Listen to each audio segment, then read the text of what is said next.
My name is Khadija Nia Adell. I'm a multimedia artist, curator, art historian, young budding art historian. I also work as a program manager and administrative person within the arts in Baltimore, where I'm located. Today, I wanted to talk a little bit about my work as a multimedia artist, which I don't often get to do, so this is a little different for me. I haven't focused on my practice in a while and sharing that with a group of people, so I'm excited, but I'm nervous.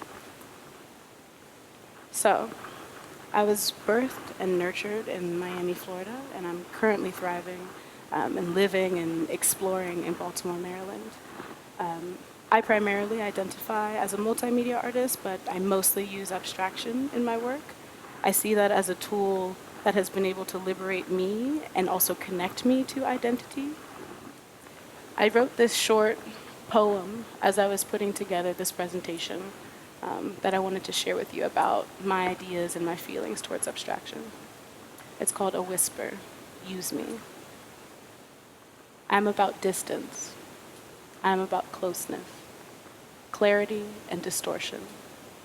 I am expansion, I am mutation, I am destruction, I am regeneration.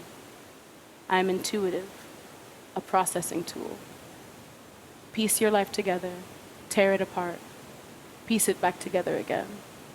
Find something new that could only be birthed out of its past and nurtured by its future. The piece that I have right next to this is one of the first paintings I ever made. It's work that I did back in high school as a senior. And this work holds a special place in my heart because it was my first dive into abstraction. This is part of the body of work that got me to be standing on this stage here today. And it's something that I like to honor because I don't often go back to it. I think as artists, we're always looking towards our future, and it's rare that we go back and really reflect on our past and think about how the work that we started brought us to where we are right now. This is a close-up of that same piece, one of the details. So, I put this definition in here, and there's one more that you'll see through this presentation about abstract art, because I don't like to assume that we all have the same definition of the terms that we use. So abstract art, also called non-objective art or non-representational art, painting, sculpture, or graphic art, in which the portrayal of things from the visible world plays no part. All art consists largely of elements that can be called abstract, elements of form, color, line, tone, and texture. So part of this I agree with, and part of it I don't. In the sense of portraying things that the visible world plays no part in, I don't think that's actually true about abstraction. A lot of the way that I work with color, with form, with texture, I use abstraction as a processing tool for all of that, and therefore the visual world is very much a part of my work. Whether or not it's plainly represented in a piece that you can access visually is a little different. But I like that distance. I like the distance that abstraction creates between the intellectual process and the visual piece in terms of the way that I use this as a tool. A lot of my pieces, I title them Mother or Children or Daughter, often because I work in small series and I see all of the pieces connecting and sharing a common thread or lineage. This is also work that I started in high school as part of the portfolio I submitted to get into college. And this work, not in a bragging sense, but this work got me a full ride and changed my life entirely. I had never been in an institution that fully supported all of our expressions of creativity, that gave me the tools and the access to create things that I had imagined. And this work was a portal to that. I see all of my work as a portal to the next phase of where I will be. And part of that is, taking distance into account. Part of that is taking the past and future and present into account. And that's how I use abstraction in my work. This piece, it's untitled, but it's one of the pieces that I go back to because of the way I used my body in the work. So a lot of people, or maybe not a lot of people, that's a generalization, but many people think that abstraction has no representation of the body at all. And I disagree with that as well. I think there are ways that the body can be present in the work that does not always have to be a strict representation, but can be metaphor and can be symbolism. In my work, I work with layers a lot. This is the beginning of the kind of layering that I will get into in some of my later pieces. which have transformed to consist of up to 300 layers in a work. So another definition. Abstraction is used in the arts as a synonym for abstract art in general. Strictly speaking, it refers to art unconcerned with the literal depiction of things from the visual world. It can, however, refer to an object or image which has been distilled from the real world, or indeed another work of art. I liked this definition particularly because of how it talks about distilled from the real world or another work of art, which speaks a lot to my practice. I dive back into bodies of work that I've made. I dive back into that imagery in order to create something new. So the works that you're looking at here, they're called graffiti reimaginata. I made them when I was studying abroad in Italy, in Florence, about 4 years ago. That's where these pieces started. They are large scale, they're 2 by 3 foot prints, but they are all derived from small graphite drawings that I was doing while I was walking around the streets of Florence, absorbing, the architectural information, the information of the people, of the culture of the city, and then also thinking about my place as a Black body in that space. The disconnection that I felt by being one of the only Black people in my program of over 100 people, the disconnection that I felt of being this brown body in this very white European space and not really knowing much about the history of my body in that space. These works came from a real sense of feeling distant and very lost and wanting to find connection. And I often think of abstraction as this tool to talk about closeness and proximity, distance and clarity, distortion, and yet something that can be very real and very present. Actually, I will go back just to talk a little bit about the way that I made these pieces. So I mentioned that my work now has upwards of 250, 300 digital layers. But these all start as analog pieces. They start as drawings, they start as collages that I've done. I take them, scan them, photocopy them, get high contrast images, pull that into Photoshop, mix it up, print it back out, collage it by hand, rescan that, pull it into Photoshop, and continue to mix and work in that analog and digital practice. For me, that's what I enjoy when I talk about going back into the work, and when you really choose to stick with an idea and dive into an imagery or a body that you've already created, there's something incredibly transformative that comes from all of the iterations, all of those different forms and expressions that come up from that piece. And it can help you see your work differently, which is a lot of what I've been able to come to in my process now. So, this is a quote from, well, where is this from? Sorry. Oh, this is a quote from a book called Dark Matter. I think the bottom title is getting cut off a little bit here. But it talks about this idea of dark matter and the way that that relates to the identity of Black people. Dark matter, in science is this incredible force and this entity that we know is present, but that can't always be seen, but yet through its absence or through its way that it affects space, we know it's there. And I think about the way that that relates to the way Black and brown people move in this world. We're often hyper-visible and invisible at the same time. Our bodies affect space, and yet we are simultaneously pushed out of many spaces. And all of that process, all of that research, all of that reading and writing is in my work, but it's not entirely visibly clear. And that's something that I enjoy. I like the distance, once again, that abstraction is able to provide me from my intellectual process to my visual output.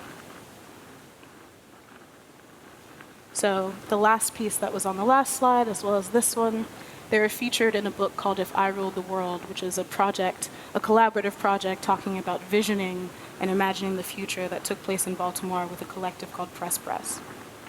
These 2 pieces are titled Black Love, Dendritic Energy 1 and 2. I use the word dendritic because of the way that refers to tree-like, growth-like structures, which I see in my work. Often the reference images that I'm using are photographs that I've taken of natural materials, crystals, gemstones, and those all have significance to me in the way that I work them into my pieces. So moving forward, this is one of the first works that I made that has, these upwards of 300 layers of digital imagery. These are all digital collages, which have been expressed in multiple forms. They've been expressed in photographs, large prints, as well as textiles that I'm currently working But this piece, this series rather, Distant Histories, also comes to that idea of this abstraction, this abstract way that I am able to relate to my lineage as a Black person, but yet this closeness that that brings me. Being a part of the African diaspora is something that is simultaneously, it can feel very solitary and also all-encompassing, because we are everywhere but also nowhere. And that's something that I struggle with in my work, something that I think about in my life. These two pieces, Earth Mother, Lapis Goddess, and Earth Mother, Mujer del Mundo. I'm from Miami, Florida, so Spanish and other languages, I speak Italian and Spanish. They come into my work in that way, in my titling, and in the way that I'm thinking about the materials that I'm using. One of these pieces, the one on the left, was recently published in a book called Finding Beauty, which is the collection of Peggy Cooper Kefritz, a very well-known African-American collector who has since transitioned. But these pieces really began this next layer of my work. Although they look flat on this image, all of these are cut out by hand after I've already done that collaging process I talked about in Photoshop. They're woven together, pieced on top of each other, and there's different layers of depth within all of this work. So, I choose to think about abstraction mostly because when I go online, like on Instagram, and I search, hashtag Black art, everything that I see has the body in it. And that's not necessarily a bad thing, but it forces me to think about, well, where is abstraction? And how do we label that as Black art when the Black body is not in it? When that has so often been the way that Black art, Latinx art, Native art is identified is by those bodies being in the work. Oh, sorry. So this is a quote from Valerie Castle-Oliver, talking about this history of Black artists either using or not using abstraction as a means to communicate, and really thinking about the way that the art world has kind of shifted the creative mode of production for many artists in the way that they think that they can visualize their work and their bodies in space because of what's expected of them, because, oh, if this is Black art, then we must see a Black body, and therefore we will know a Black hand made it. I'm interested in breaking that down.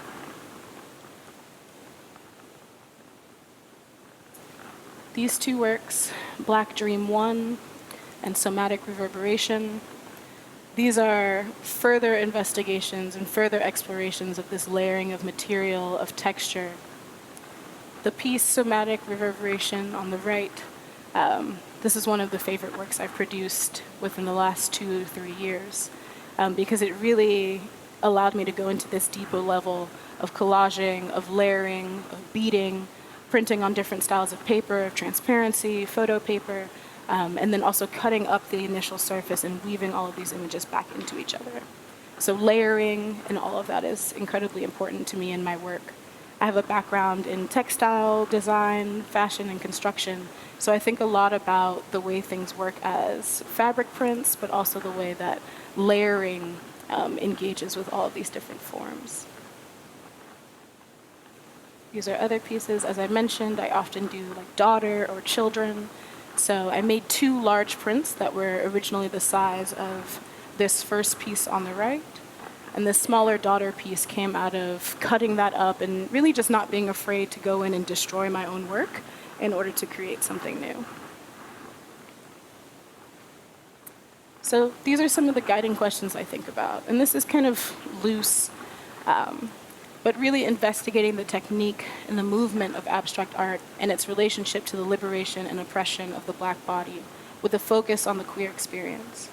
The relationship of abstraction, Blackness, speculative fiction, and contemporary society at the intersections of identity, race, gender, ancestral history, borders, and bodies.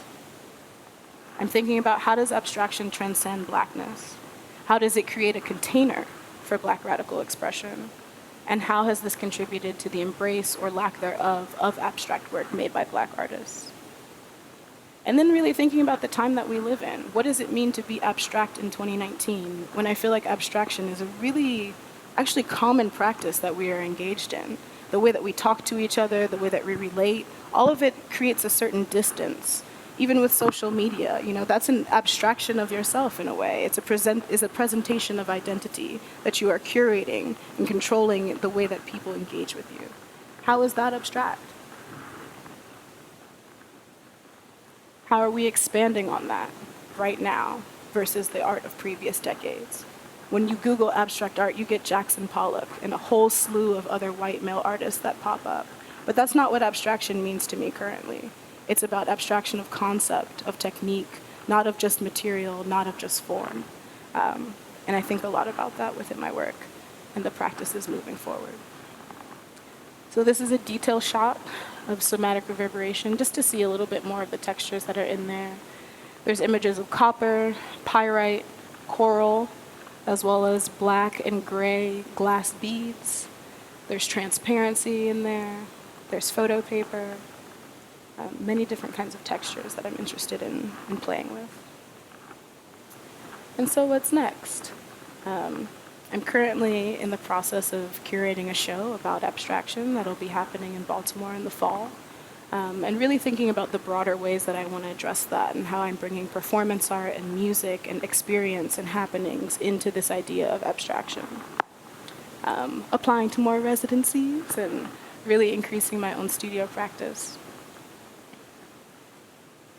And then diving into a project that is really touching on something more personal.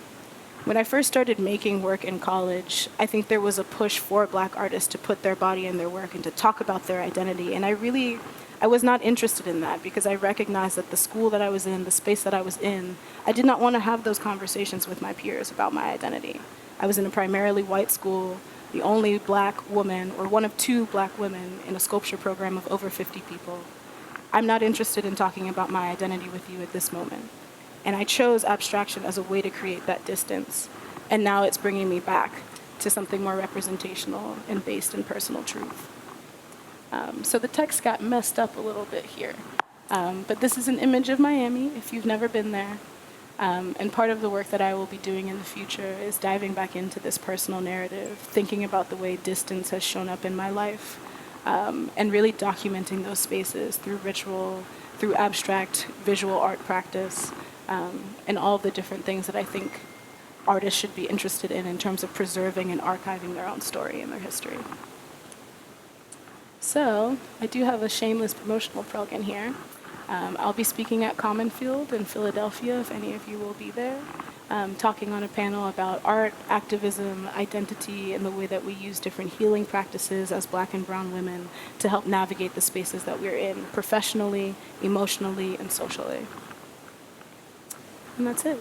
Thank you all so much for your time.